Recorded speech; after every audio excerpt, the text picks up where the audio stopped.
not to do. Just sit down, relax. You're going to have fun, I promise. But these are amazing writers. So take their criticism, take their speech to you, and take it to heart because they're very good at what they do. So thank you for having us, and enjoy, okay? Thank you, Ashley.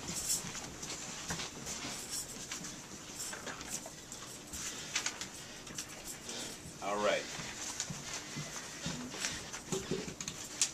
Melanie Henderson is a resident of Washington, D.C., where she was born and raised, is an alumnus of Howard and Trinity Universities.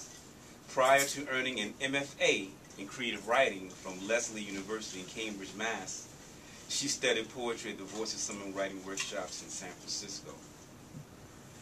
Her debut collection of poems, Elegies for New York Avenue, won the 2011 Main Street Rag Poetry Book Award. Her poems have appeared in Beltway Poetry Quarterly, Drum Voices Review, Jubilat, Reverie, Torch, Tuesday, and Art Project, and the Washington Informer, among others. Henderson was the recipient of the 2009 Larry Neal's Writers Award, which is given by the Washington, D.C. Commission on the Arts and Humanities. She participated in Hong's Peace Mural Exhibition in Washington, D.C. 2008-2009, and was selected as a featured reader for the 2009 Jaqueen Miller Cabin Poetry. She is the managing editor of Title Basin Review. Please give a warm welcome to Melanie Henderson.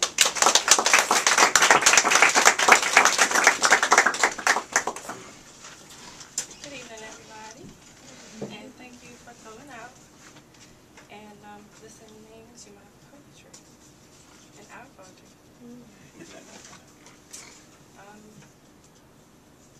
This is the first time I'm reading from this book outside of D.C., so I hope you enjoy what, I guess, my perspective on growing up in D.C., 4 generations strong. So sometimes people have a perception about D.C. that is not necessarily untrue, but I have a sort of different perspective on it, and I wanted to share that with you all tonight. Okay? You'll see, I want to talk a bit about the cover art. The cover art is by an artist named Felix Chinduo Suchuku, and it's called Surfing Quarter, which is a neighborhood in Washington, D.C. And I chose this piece of art for the cover because you can see that the Capitol places it. Most people are familiar with D.C. by the monuments, the museums, the Capitol. So there's the Capitol. But there's a ton of living that goes on around that Capitol. So that's what I want to honor in this book, okay? So, born home. To begin at the beginning, and we are not from this place, we know. The snow doesn't fall in January. The gum of July doesn't stick to the blood in our skin, and we are not from this place, we know. The rows of dependent houses, liberated by separating hues of a president. My alarm clock's muteness is temporary, its arteries are blazing blue. It's 7:59, and we are not from this place, we know. How to begin at the beginning, when a high school is just a high school, and our rhythm is not smart, and we are not from this place, we know. The vacant eyes of our streets, pots in the pavement sing, from this place we are from, we know. And I'll read the title piece, Elegies for New York Avenue. It's an 8-part poem written very closely after Robert Hayden's Elegies for Paradise Valley, which is written about his childhood neighborhood in Detroit. 1. My bedroom's 3 windows blank out gray rain, seedy asphalt. Theodore rolled at the corner, quick yellow eyes angle mourning under his soggy hat. A fieldsman wheels down the street, fades in the light of tobacco rows. 2. No talk of Bearden, parks, height, timepieces watching God, and lather of muddy puddles. Elders gone, wall holders keep kinship and wax cups. Red-blue waltz of police cars, gravel children in the blur of gin. 3. Theodore lay at the head of the church, his foul-mouthed taunted backyard dogs, itched innards for thick bottles, malt and clean stitch now. The neighbor's 80-proof tears dribble about his mouth's rim. The curb's stolen light, all the summer's heat caught it into a hospital bed and shrunken. How curdled grief, memory, milk pace themselves inaudible. Macabre humor at the mouth of he who knows no labor. To honor a man, once a child of the picking South. Sticks, Linwood, black, and smoke got quiet. Leaned in when Daniel, of brief stature and few disabilities, fought his large heart and tongue. Touched the casket with dignity, sent this neighbor with no family but us back under southern fields. Some green sunshine home, ignorant of his patent city curb cutting. 4. And the preacher boomed us inside old wood walls. Walls some hadn't seen since Jerry passed. Boomed about family, fold-up chairs on the back of Theo's chair.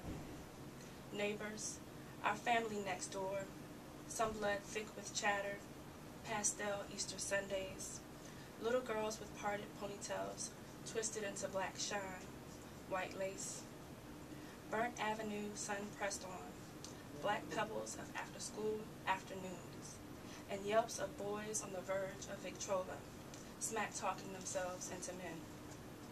Grandma on the porch, keeping time with streetlights, sugar sponging at day's end, widening as juice, berry blue, midnight around her baby's mouths. Little Sinclair never left thirsty concrete unquenched, wherever he sat. His ashy red shorts saturated in the virtue of his walk. Boomed and shook out our tears until the number of dinner guests rose from fellowship hugs, like possibles in the hands of spades. 5. Where's Mr. George, who molested women from his porch bench? Whiskey-soaked tongue whispered about pretty titties. Where's Reba, who watched this through the mesh window of their matrimony? Where's Peanut, whose mother's birth walls doomed him to such name fate, head so slim? Spectacles barely gripped his ears. Where's Isidore, male angel of the night, who wished for neighborhood girls' perfect dresses? Where's Jay? Where's Donnell? Troubled morning shutters let dead streets swell. Where's Moral Mabel? Where is she who prayed over rosary beads, read as we strung and knotted them on green wax? She who polished jury boxes, cherry antiques for little girls. Where's Chatty Jean? Where's Big Nose Tim and his perpetual curse and limp after a 79 banana yellow Chevy hit him and his bicycle on New Jersey Avenue? Where's Bert? Where's Jane, whose earnest smile and eyes sang like Michael Jackson at 10? Where's Lonnie? Where's Nell? Troubled morning shutters let dead streets swell. 6. Of murder, of warmness too. Oh, ripe clank of orange ball bounce, tattered 5-gallon buckets, sticks singing ghosts off of ashy milk crates at corners and medians. I want to remove the wool cloak of cocaine and high winters from their summer backs, instead of music, metal cash in their cups. Dimes, nickels, a day dodging traffic signals. Still, the carryout fills with the cardboard funk of 3-week stitch.